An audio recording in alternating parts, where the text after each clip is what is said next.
Hi, everyone. This is Margie McHugh, Director of the Migration Policy Institute's National Center on Immigrant Integration Policy. Good afternoon to all of you who are joining us from the, in some places, very snowy East Coast, and good morning to you West Coasters who may be in the rain, I guess, in Southern California, and everyone else who's not having a major weather event. Good for you. So we are excited to be presenting some new work that's come out of a larger body of work that we're doing here on Superdiversity in the early childhood space. In this webinar, supporting DLLs and Superdiverse pre-K to 3 programs, findings from 2 studies, we're going to hear about 2 terrific papers that have come out of that work. But before getting to that, I just want to do a quick review of some basic housekeeping issues. Many of you often write in asking if their slides and audio from the webinar are going to be posted. Yes, they will be. You can see the address right there on the screen. If you have any problems accessing the webinar, please give us a call, 202-266-1929, where we have someone monitoring that phone number. You can also email us at the address you see there, events@migrationpolicy.org. We love it when you use the Q&A chat function on the right of the screen during the webinar to write in questions. It helps folks get more prepared, helps us tee up the questions for the speakers when the presentations are done. And you can also send an email with your questions to events@migrationpolicy.org, or you can tweet questions to @migrationpolicy or #MPI discuss. So today, I'm the moderator of the call. Maki Park, who's a senior policy analyst focused on early childhood education and care, will be speaking a little bit later, giving some reflections on the 2 reports. And then we're really pleased to have Dr. Megina Baker from Boston University, Dr. Mariela Páez, who's an associate professor at Boston College's School of Education, and also Dr. Laurie Olsen from the Sobrato Early Academic Language model, who will be joining us as presenters. So just briefly, I'll say many of you who are signed up for the webinar, we know that you're fairly familiar with our work already. I'll just say that basically our center exists here at MPI to look closely at policies and program approaches that support the long-term integration and success of immigrants and their children. And as a result of that focus, we go very deeply into a few key areas in the education pipeline, particularly the early childhood space, elementary and secondary education, adult ed and workforce development. We also have a deep focus on language access policies and implementation, as well as other more general issues around access to public programs and benefits. And also looking at we also work very much trying to improve governance of integration policy at the federal level. So in our ECEC work, our early childhood education and care work over the past several years, we have been, I wouldn't go so far as saying dismayed, but as we work to produce a range of different research projects related to parent engagement, the ECEC workforce, and whether it has the skills to be working with immigrant and dual language learner children, looking at QRIS systems for the same reasons. It's always been nagging at us that so many systems are barely competent in working with Spanish-speaking dual language learners and their parents, even when they're the predominant share or very large share of either a program or of the larger number of individuals that a system's intended to share, that it was always there in the back of our minds that we're really moving very slowly, it seems to us, on building program and system capacities for working effectively with families from other diverse backgrounds. And so we were very pleased to obtain support from the Heising-Simons Foundation about a year and a half ago to begin looking more deeply into this issue of superdiversity, because as you can see here, we have been feeling that it's been a largely unacknowledged and unexplored context that many programs are operating in, and that there are very significant implications if programs are looking to effectively serve immigrant and dual language learner children. So today's publications come from a larger effort that's taken place over the last year and a half. It began with a call for papers where we received quite a few excellent proposals for papers that we sought to commission as part of this effort, and that's where the two papers that you'll be hearing from today come from. We were very pleased to hold an expert symposium with the authors of the papers and a number of other experts in the field to talk about directions for work in this area, and also to specifically talk about the two papers that you're going to hear more about today.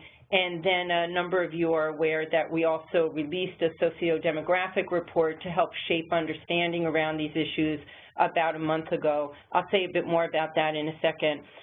But anyway, the reason that we've been involved in this and trying to think about how it interacts with our other work here at MPI in terms of the capacity building that we're doing with different partners at the state level and other leadership work we're doing at the national level, we wanted to first of all really raise this issue about how heterogeneous dual language learners and their families are, and just really put that out there to in a sense support a lot of the folks who are working in those contexts and really feel that they don't have the support and the strategies to do so effectively, and then to work more with key stakeholders to try and think about the implications of this and think about what efforts a number of us who are concerned with these issues might begin to take in order to provide more support around these issues, and of course, as part of that, identify some efforts to improve system and program design. So Maki and I can say a little bit more about that at the end, but I'll just say briefly now, if you missed the release of the report about a month ago, you can find it easily on our website. Basically, it talks about changes in immigration patterns that are leading to contexts of superdiversity in many states and programs, and then there's a deeper focus within the report on Asian dual language learners, Black dual language learners, and young children of refugees. Some of those analyses in there build off of a larger body of work that other colleagues here at MPI have undertaken looking at issues related to children of Black immigrants and young children of refugees.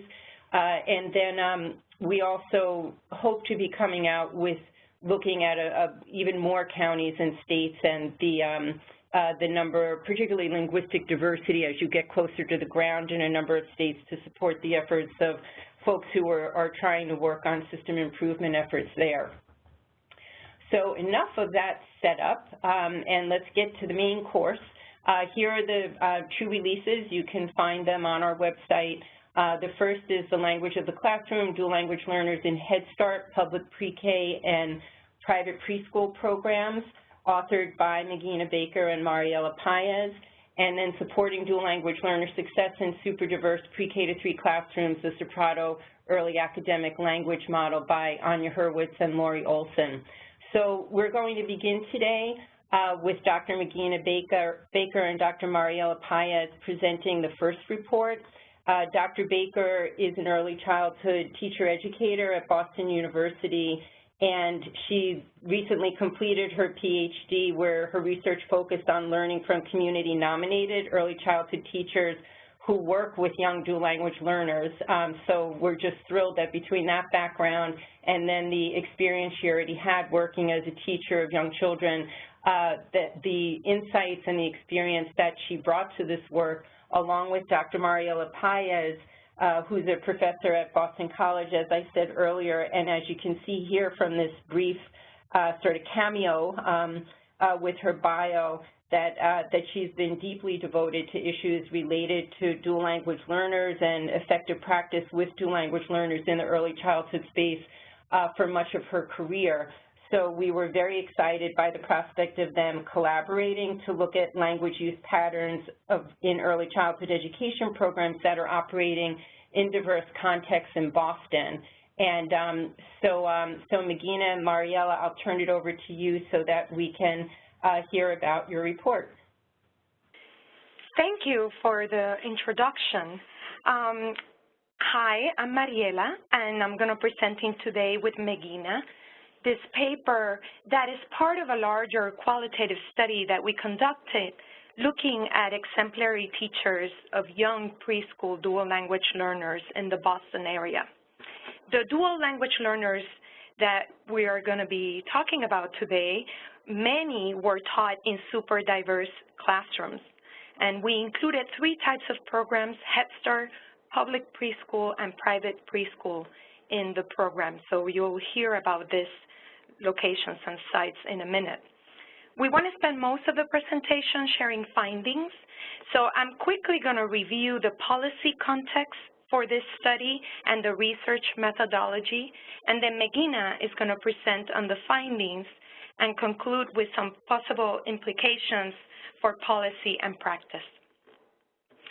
As we know, dual language learners are an increasing population in early childhood. The landscape of programs is a mixed delivery model, right? So the landscape includes Head Start, federal programs, public preschool programs, and then private preschools, child care programs. This is why in our study we wanted to sample from all these 3 types of programs.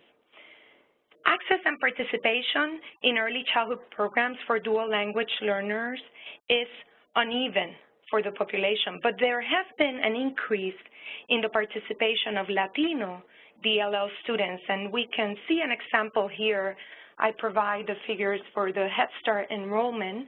Data from 2015 shows that Head Start enrolled 29% of the students were from a DLL population and 25% from Latino Spanish-speaking families. And this is a good trend, and we want to increase the participation of DLLs in early childhood settings because they can highly benefit from participation in these programs. We have research showing that DLLs can learn language, early literacy, math skills, and contribute to the school readiness of the population in kindergarten and beyond. And so we also know from research that when programs understand the unique developmental profiles of DLLs, they can better serve these students. And so we need to understand that DLLs have a unique developmental pathways, including cognitive language skills and social emotional skills that need to be considered within the programs. That was part of the purpose of this study, to understand how the programs were approaching teaching dual language learners. Because we conducted the study in Massachusetts, there are a few policy efforts that I want to review briefly. First, we worked with Head Start programs, so we need to consider the policies and program standards and guidelines from Head Start. I think Head Start has been leading the field in thinking about DLLs, and the recent regulations recognize bilingualism as a strength, and they have recommendations for appropriate screening, assessment, and they encourage engaging families and communities for DLL populations. We also have the guidelines from the National Association of Education of Young Children. These guidelines are a bit more general. There's a position statement specifically about assessing ELLs, but NAEYC has been critiqued for the lack of specifics and not enough focus on the diversity of the population within DLL and within general early childhood populations. There's 2 policy efforts that I think are important to understand for the context of our study. The state level guidelines, which again are general and promote consideration of DLL families and their home languages, and then a state level law that is particularly important for public preschools mandating sheltered English immersion as the language model. Okay, that context in mind, these are the research questions that we are answering in this study. What are the instructional and language use practices employed by exemplary teachers to support dual language children in super diverse settings? And what are the similarities and differences in these practices across different types of early childhood programs? As I mentioned in our introduction, we selected exemplary classroom, exemplary teachers that are working with DLL students. We did this through a community nomination process where we interview program directors and center directors and ask them about their ideal classroom and the ideal practices for DLLs. We then also interview teachers and family members to corroborate the exemplary classrooms. We selected 2 classrooms in each type of program, and once we were in the programs, we collected a lot of data and information. We had interviews with the directors, the teachers, with the family members. We conducted classroom observations, including a video observation per classroom, and we collected artifacts and children's work samples for each classroom. I'm briefly going to present a few slides from the programs so you can get an idea of the programs, but I'm not going to elaborate on this. Head Start, there were 62% DLLs speakers from a variety of languages, and the teachers spoke some of those languages, not all, and they primarily instructed in English. In the private programs, there were about 33% dual language learners, and teachers use a co-teaching model, and they spoke English in the classroom with some targeted language support. And in the public preschool classrooms, we were in shelter English immersion classes, which means that all the children in the group were DLLs, and they all came from Spanish-speaking households. In data analysis, this is a qualitative study, so we coded interviews, observations, and videos. And we believe that the themes we have identified are important across programs serving dual language learners, but were limited in scale and generalizability. One thing that we did as soon as we got into the classrooms is we conducted the ELCO observation, and we confirmed the high quality of this classroom. Now I'm going to turn it to Megina, who's going to talk about findings. Thank you. All right, so we'd like to show you some examples of the instructional and language use practices in these classrooms. And just up front to note that all of the teachers in the study expressed asset-oriented beliefs in the value of bilingualism, and we believe that this supported their teaching practices that were tailored with young DLLs in mind. So here's an overview of the teaching practices that we saw teachers using across the 6 classrooms. And as you can see, teachers differentiated their approach for working with children who shared their home language and those who did not. So we'll look at some examples from each of these now. When teachers and children shared a home language, that language could be embedded in instruction to foster understanding. So in this example, both the teacher and the children were Spanish-English bilinguals, and during an observed science lesson on living things, the teacher used Spanish to make connections between the children's home experiences, cooking and eating beans, and then the bean seeds that they were planting and observing in the classroom. Here's another example. In many of the classrooms in the study, both when teachers shared a home language with the children and when they did not, children used their home languages during play. In this Head Start classroom, for example, both Spanish and Arabic were used. And when teachers knew the language being used during play, they might join the play in that language. And at other times, children spoke their home language among themselves.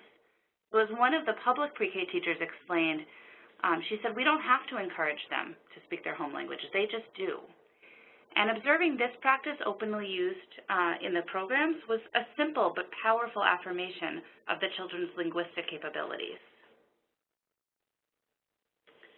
In some of the classrooms, a practice called storytelling and story acting was used, and this is based on the work of early childhood educator Vivian Gusson-Paley. In this approach, children take turns dictating a story to the teacher, and the teacher scribes that story down, and then later the class acts the story out together. So during this practice, we observed children translanguaging, so they were drawing upon their knowledge in both English and in their home language as they told stories. And teachers also talked about how to support children to use their home language, even if they didn't speak that language. So, for example, they suggested children could write a story at home with their family and then bring that in, and they might tap someone in the school community to translate the story into English, or they invited community members into the classroom to support story dictation and translation. When teachers and children did not share a home language, teachers also honored the children's linguistic expertise, and they did that often through routines and rituals. So, for example, in one private preschool classroom, children were greeted with a morning message like this one, and they rotated the language of the greeting to include all of the languages in the classroom community. In other classrooms, they had circle time greetings in a range of languages, and the purpose of those practices was not to encourage, or not to teach all of those languages, of course, but it was rather to cultivate a metalinguistic awareness. And here's one parent talking about how they appreciated that practice, feeling that it sent a message that it's really great to be able to know more than one language. Finally, in both the Head Start and the private preschool classrooms, families were invited to share some materials in their home languages with the school. And we thought that that might be a challenge, but the teachers actually reported that families were really happy to contribute items when they were asked. And in the Head Start programs especially, family members were invited to come in to be guest readers and read a book in their home language to the group. The lead teacher would then support that by previewing the story with the children or being available during that story read to support children who didn't speak that language. So overall, we found that the use of home languages in these exemplary classrooms served several purposes, including building relationships with the children, cultivating a sense of belonging. There were classroom management purposes to manage behavior sometimes. There was this cultivation of metalinguistic awareness that happened often through the routines. And finally, there were instructional purposes to develop language, to teach concepts and skills, like in that example with the beans, and also to assess learning. And one of the teachers in a Head Start classroom really captured that idea beautifully, saying this. She said, "I try to make them feel like they have a sense of belonging. We use the home language to meet their needs, to appreciate their culture and their language, and to show them there are different languages spoken." So those brief examples from the study findings illustrate how teaching practices were really grounded in teachers' beliefs in bilingualism and multilingualism as an asset. And they also show teachers' commitment to using children's home languages across a developmentally appropriate curriculum.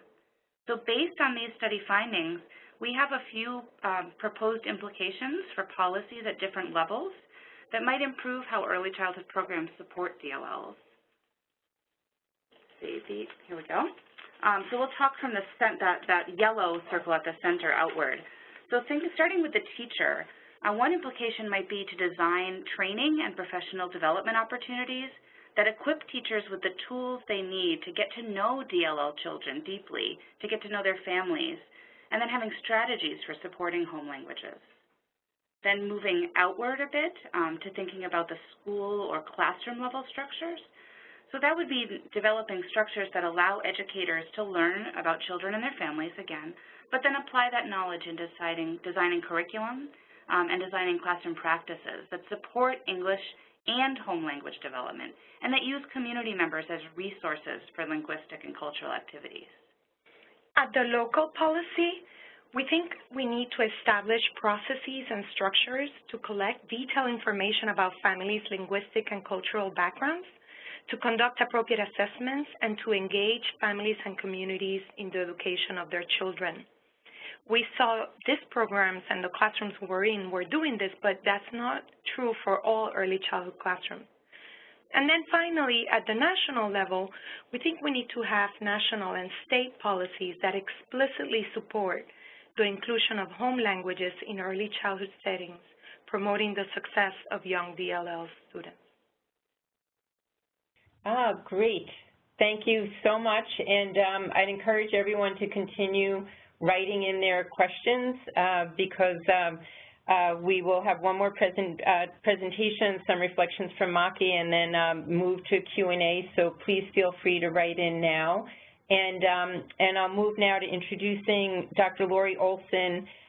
Many of you probably have been familiar with her work. She spent her career working to build system capacities in California.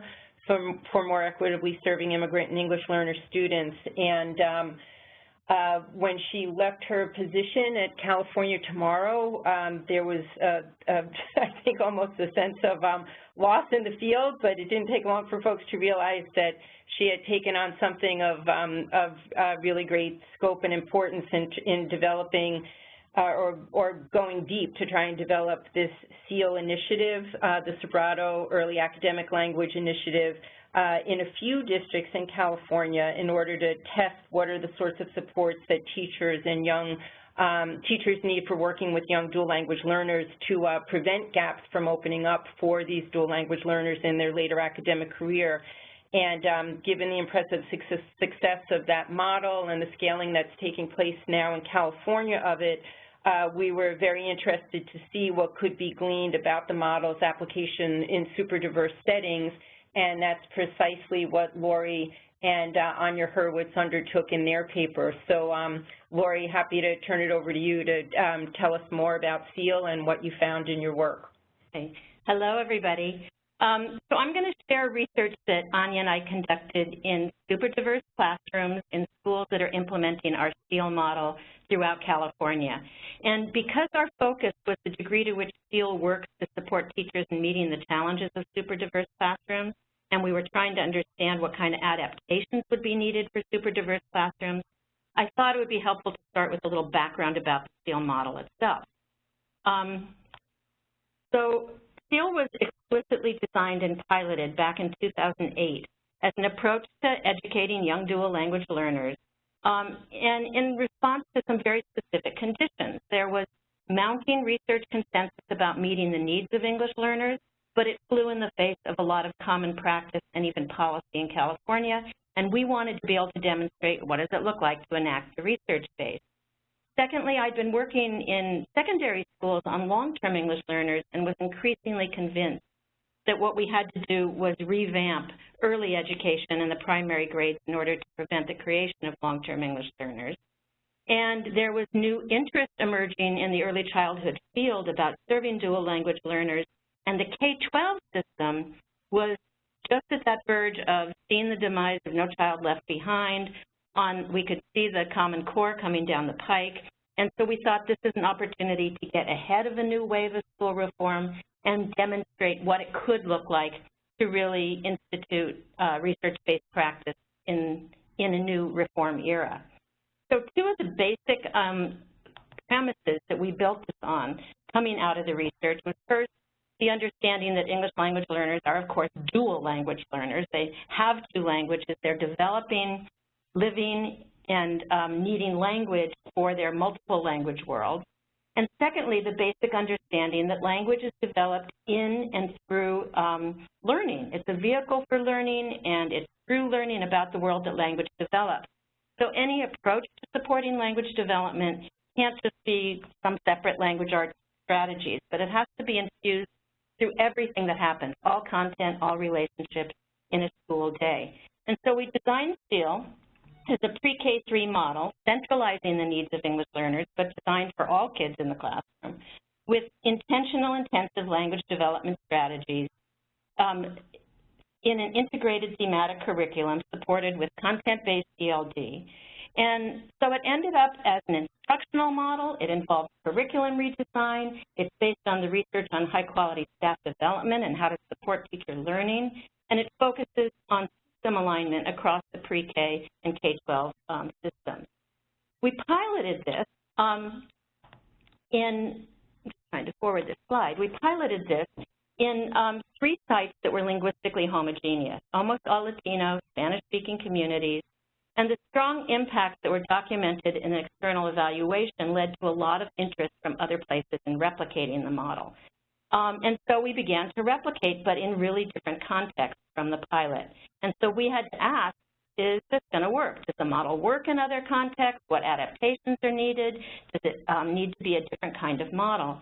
And key among those new contexts were these super diverse settings.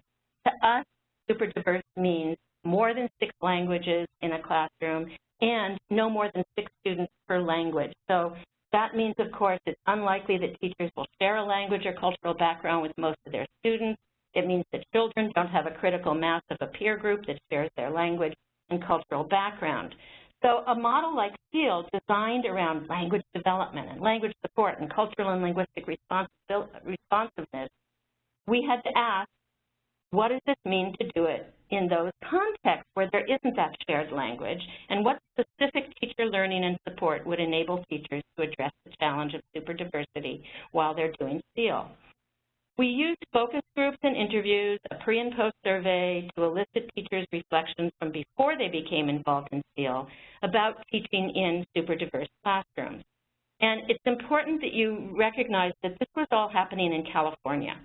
And our teachers mostly came into teaching during or had weathered what had been 2 decades of English-only policies and very polarized, bitter public battles about bilingual education, happening in a No Child Left Behind era with state policies that were imposing English-only default programs, all of which was infused into the professional development and teacher credentialing programs in our state.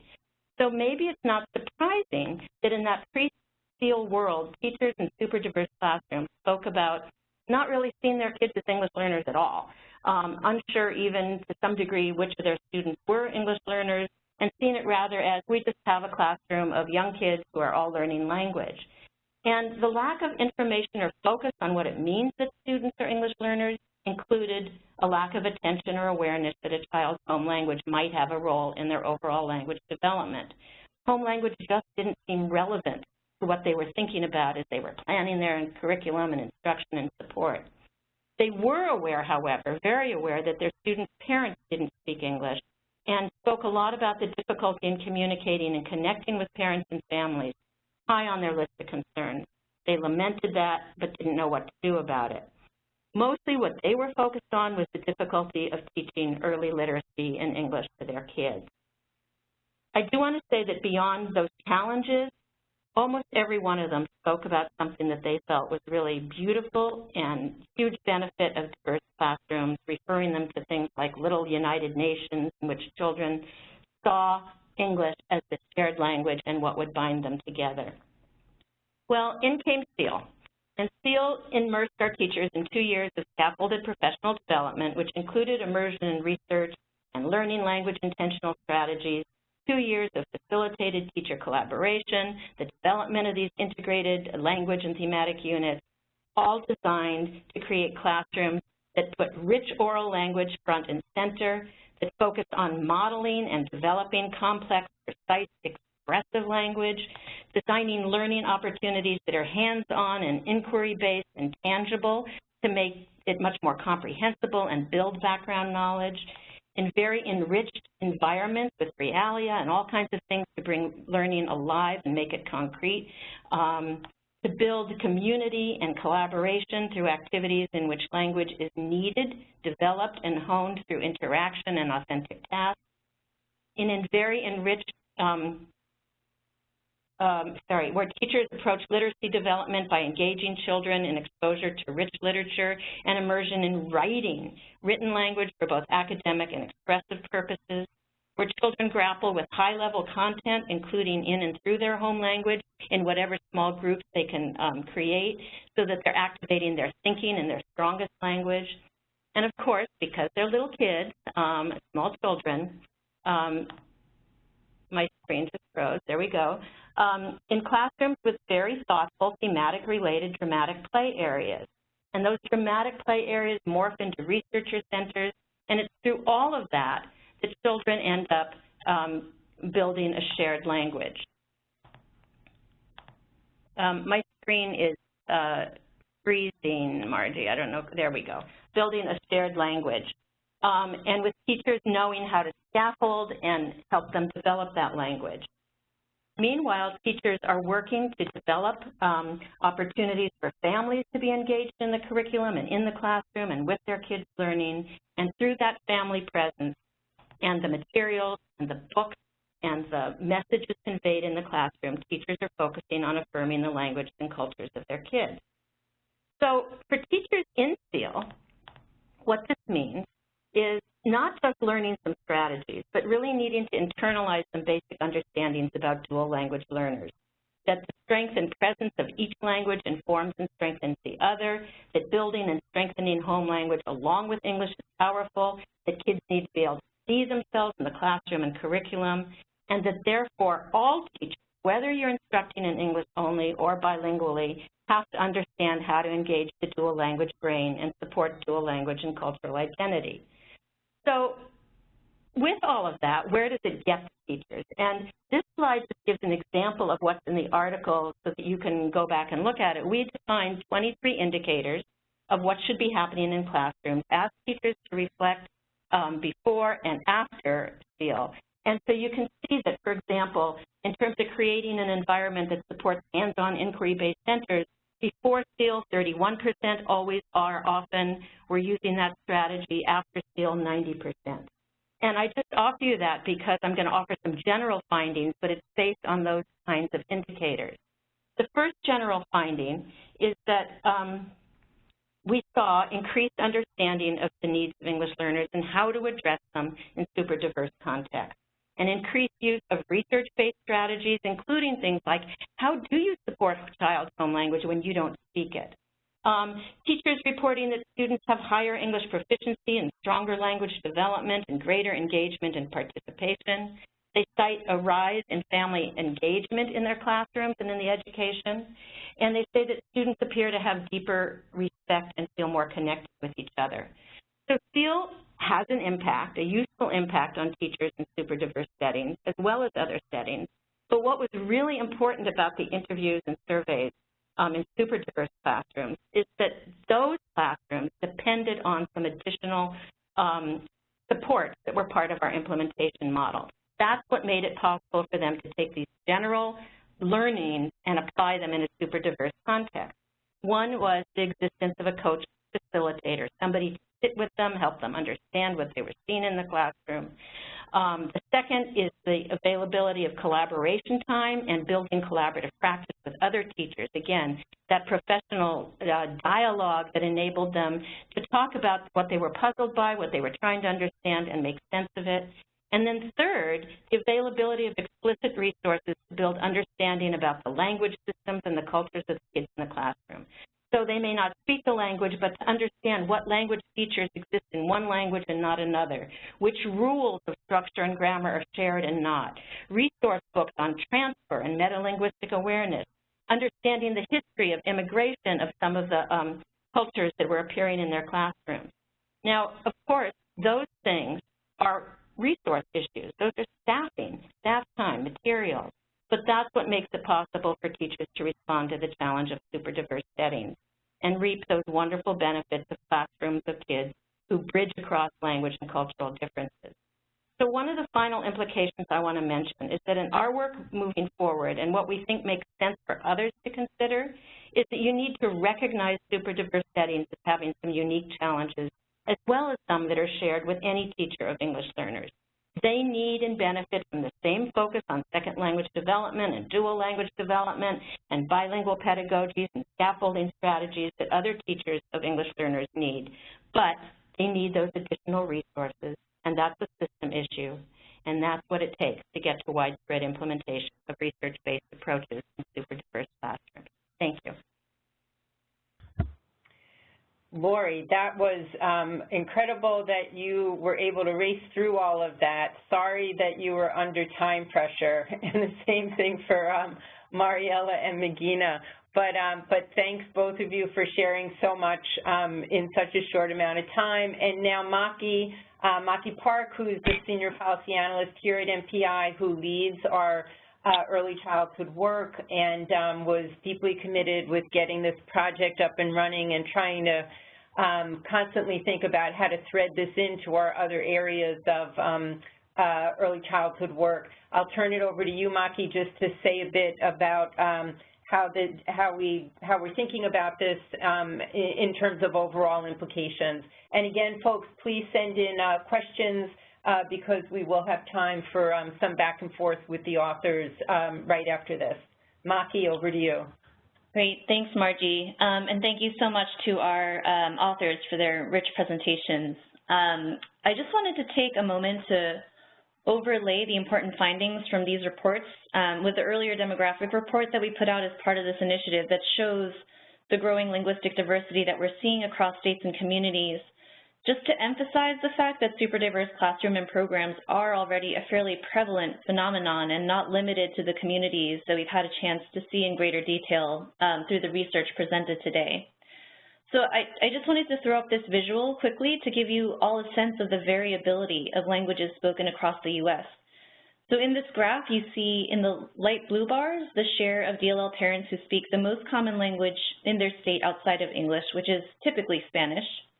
And then in the dark blue, you see the percentage of DLL parents who speak the 2nd through 5th most common languages in the state.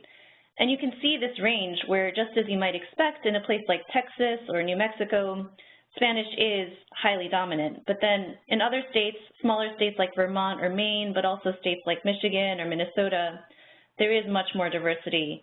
And this, of course, doesn't show the fact that even within states that don't appear to be super diverse, there are several super diverse districts and counties within that state, which isn't evident here. So with that said, one of the most striking things to me, for example, in Laurie and Anya's research on the SEAL model was simply the narrative that it provided, showing that prior to intervention, teachers, even those who had formal training in bilingual education, often did feel unprepared to work successfully in a super diverse context and provide the needed support to all the children and families in their care. So as Laurie was saying, the value of simply recognizing and naming superdiversity as a separate typology as a means of lifting up the need for increased understanding of specific challenges and unique approaches to address them across all levels, including through further research, but also across, for example, teacher preparation programs through institutions of higher education, where we at NPI have been hearing through our state partners that coursework geared toward the effective teaching of dual language learners specifically in an early childhood context is oftentimes still very lacking. Another critical area is the development of effective assessment tools and methods to make sure that we're capturing young children's knowledge and ability and not just their English language proficiency, to make sure, for example, that early intervention services can be effectively deployed. At a basic logistical level, we also hope that this raises awareness of the need for expanded language access support across all levels of early childhood systems and schools. Again, especially for those lower incidence languages where basic translated materials and interpreters may be unavailable in many cases, which can, of course, significantly impact access to programs and to resources. And then finally, and perhaps most importantly, to make all of this possible and to make this issue visible, is this issue of improved data collection and alignment across early childhood programs and as well as K-12 systems, so that policymakers and administrators are made aware of the profile of the young children and families that they're serving, and understanding, for example, the wide range of languages, cultures, and experiences that are contained even within racial and ethnic categories. And then another aspect of the report findings that I just wanted to draw out and expand on a bit more is the importance of effective family engagement strategies and just how challenging this can be without needed resources and support in a super diverse context. Megina and Mariela's report showed us concretely some of the critical ways in which parents and families can contribute to creating a welcoming and inclusive environment in an early childhood classroom through contribution of home language materials, but more importantly, contribution of their time and expertise and partnership. And forging open communication and close ties with families in order to make that possible is so important. At the same time, because programs are not able to provide deep home language support in many cases in a super diverse setting, as we also saw in their presentation, making sure that parents feel supported and encouraged to provide that home language support in the home is also so crucial. And this, for us, raises the big question of how to reach and engage parents who may speak lower incidence languages or have lower levels of literacy in both English as well as in their native languages. And this is an area that we'll be mining further in our work as well, not only in the pre-K to third context, which we've been focusing on today, but also then in those earliest years for infants and toddlers where parents might not yet have a touch point like a preschool program to support them in thinking about their little one's brain and language development, when at the same time we know so much from extensive research in the area about the importance of brain development in those earliest years of a child's life. So in the end, this idea of superdiversity and multilingualism, we think really touches every aspect of early childhood instruction and support, both for young children, but also for their parents. And these are just some of the high priority areas that we at MPI have identified and been thinking about as we've moved through this initiative, with the benefit of having leaders like Mariela, Megina, and Laurie contribute to the discussion. So we're looking forward to continuing the conversation. So back over to you, Margie. Great. Thank you, Maki. And thanks to all of you who have been sending in questions and comments. We'll try and get to all of them. And if we don't get to any, we will be back in touch via email after the webinar. So, Laurie, Megina, and Mariela, I think I'll sort of group things into more kind of classroom-based versus family, like classroom-facing versus family-facing. So there are a few questions that kind of deal generally with what do teachers do when they don't speak the child's language, and so I guess maybe Megina and Mariela, do you want to maybe take a stab at that first about what did you observe? Because given all the different, given the important role that language plays in all the different goals that programs are seeking to accomplish, not actually speaking the language obviously is, is one of the big issues that we're all focusing on this work, and, the whole field of dual language learning has been preoccupied with, but in the past had thought it would be solved by having bilingual teachers. But so could you just say a bit more about what it is that you observed? Sure. Can we go back to a slide that was in our presentation as we talk about this? Sure. There we go, perfect. Okay. We agree with Laurie that what we need to understand is that the super diverse classrooms present a unique challenge. And from an instructional perspective, that challenge is when teachers do not know all of the languages represented in the classroom. And so Megina mentioned using staff as resources and inviting community members. I think that's something that teachers can do, and sometimes you have to go outside of your network to find some of those low incidence languages, but I think that's a possibility. Yeah, actually, to give a couple examples of that are in more detail than what we shared here. So that bullet under when home languages are not shared about inviting families in. So we saw in one of the programs, the teachers had invited families to record a family member counting in their home language up to 10, and then they created a center in the classroom where the children could go and listen to all of those different recordings.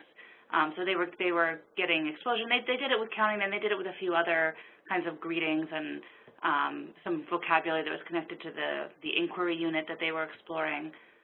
So that was a really interesting example where none of the teachers spoke those languages, but they were able to bring the languages in through the family members. And then I wanted to say a word about this idea of children as experts as well. So not to underestimate the power of the young child to actually be a teacher and a collaborator with their peers. So there were moments when a child seemed to need some more support in their home language, and the teacher didn't have that capacity herself, but she would turn to someone else in the classroom, perhaps, to support it, and that those children could have a little exchange in their home language. And then just one last example, we also sometimes saw classrooms recruiting a volunteer, especially temporarily as a child was adjusting to the program, to recruit someone who could come and spend time who was a speaker of the home language and be in the classroom for those first days or weeks.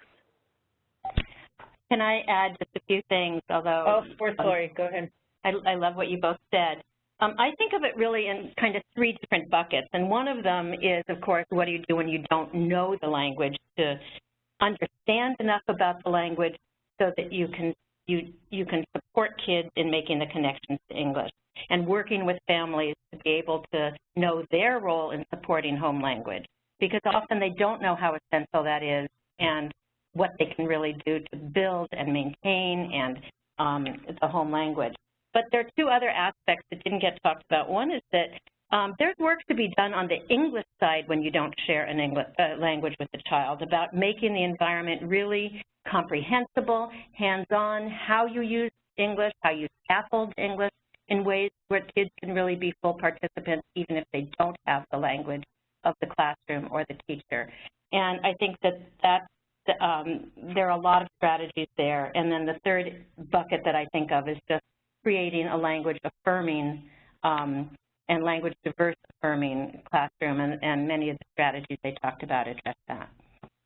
Laurie, I really appreciated how you talked about play and inquiry as being at the heart of the SEAL classrooms, and we saw the same thing across the 6 classrooms we worked with.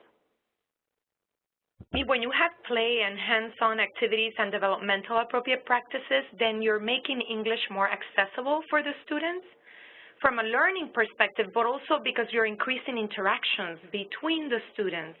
And so I think that's also, like you said, Laurie, we can't forget that it's not just about the home language, but also how you're making English accessible in the classroom. So I guess I would now just maybe shift us there have been a bunch of questions about strategies or actions for promoting family engagement and particularly for home language development. So I think, you know, you all were just talking about sort of looking inside of programs, but now looking to the family piece, I wonder if you each want to take that up. I'll just say, you know, we have a bunch of civil rights-oriented people coming here tomorrow. We're doing a private policy forum on language access in K-12, and, you know, just reflecting on the fact that we've had, from a civil rights perspective, the expectation of equitable access to information for parents for a very long time in K-12, and yet it kind of seems like everywhere we look that there's not really much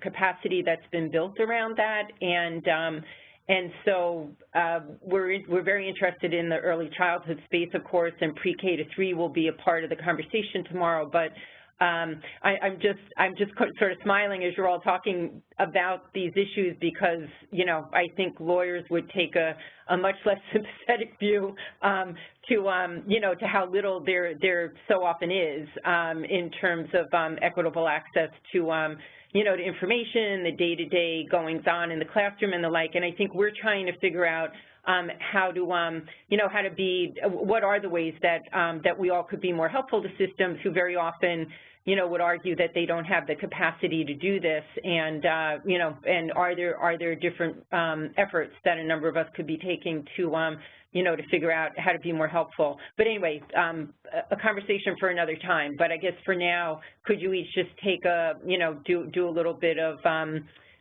conversation about the family engagement side of things when you're talking being in a super diverse setting. Do you want to take that first, Laurie? No, go ahead. Okay. Yes, I think, you know, in all the programs and the exemplary classrooms that we visited had a focus on engaging families.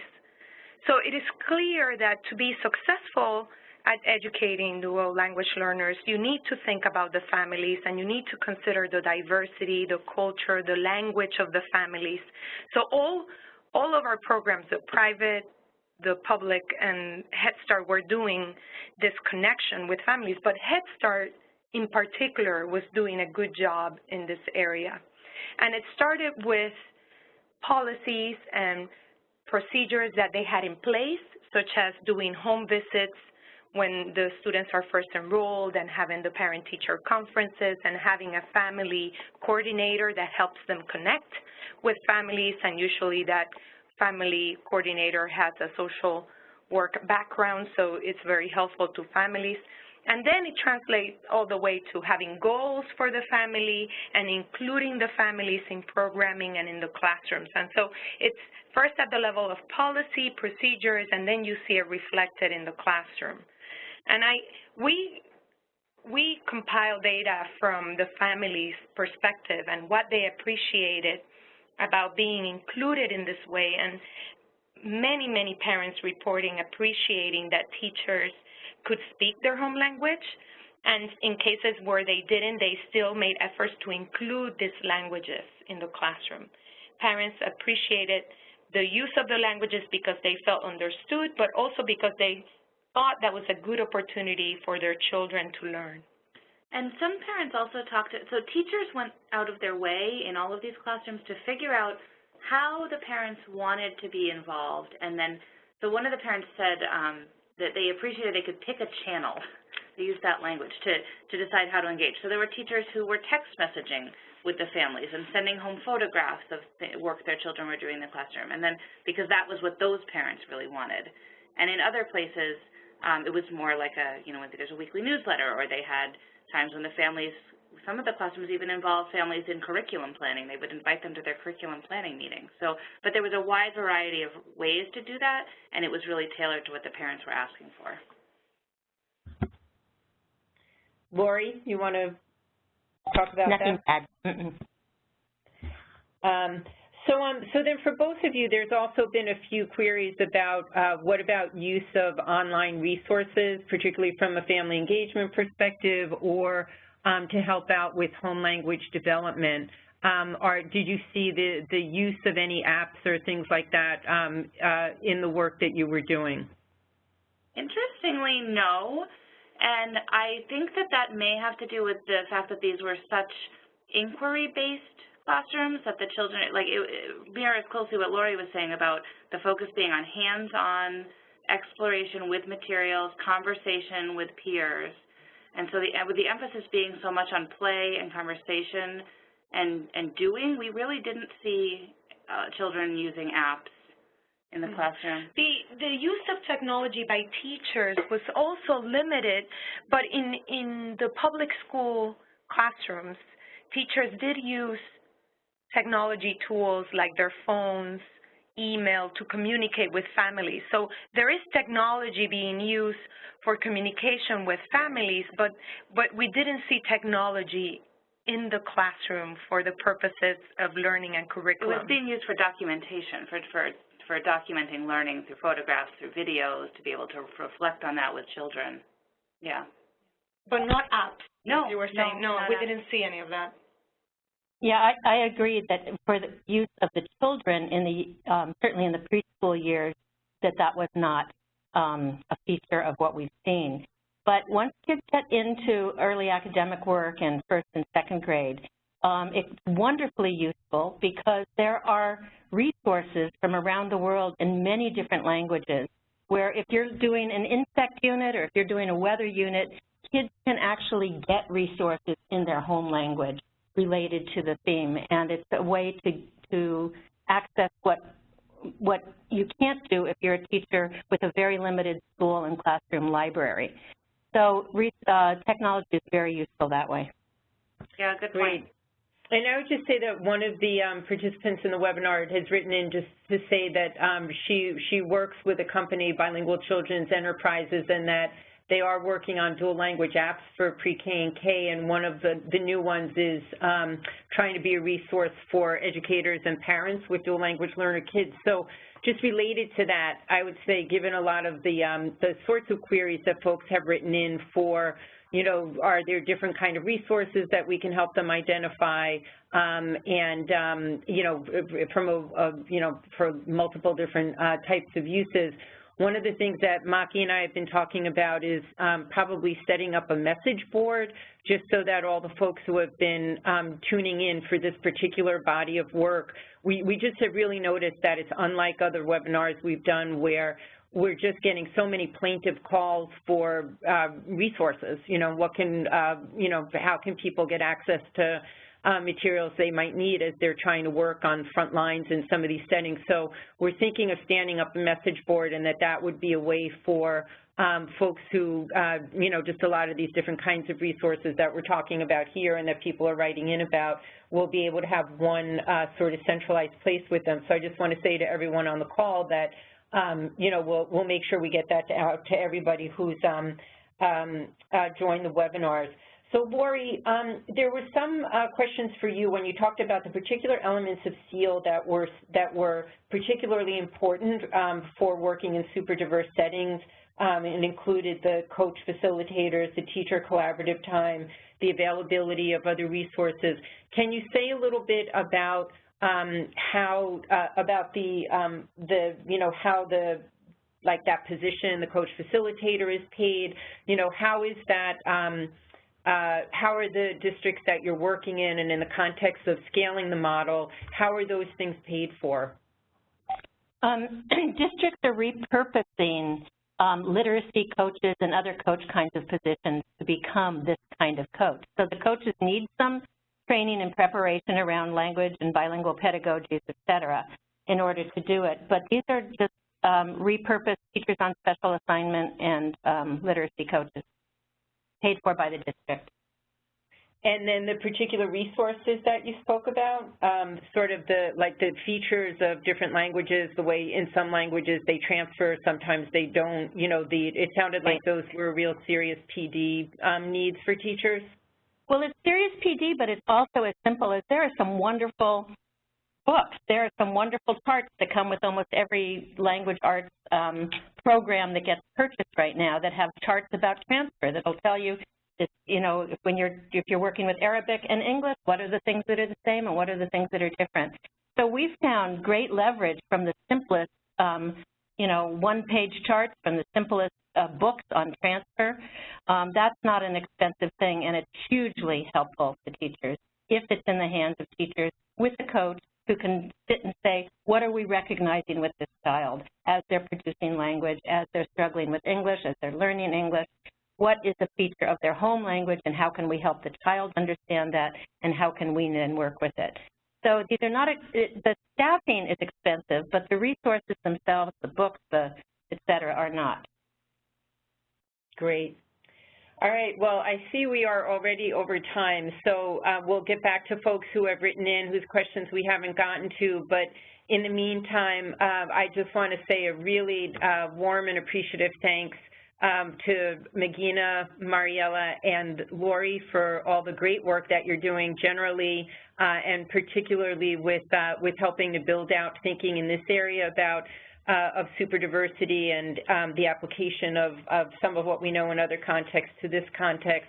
And for all of you who have joined, we look forward to staying connected. We'll get information out to everyone about whether it's a message board or not, but how we can help satisfy some of the questions that a number of you have. And then I'll just quickly say that we have another webinar coming up that is going to report on a pretty massive project that we did looking at the intersection of the refugee field and the early childhood field in 8 different countries, including the U.S. and Canada, that a lot of interesting findings came out of, and so feel free to join us for that on April 12th. But again, thanks to everyone for joining. Thanks especially to our speakers, and we look forward to staying connected. Thank you. Bye-bye.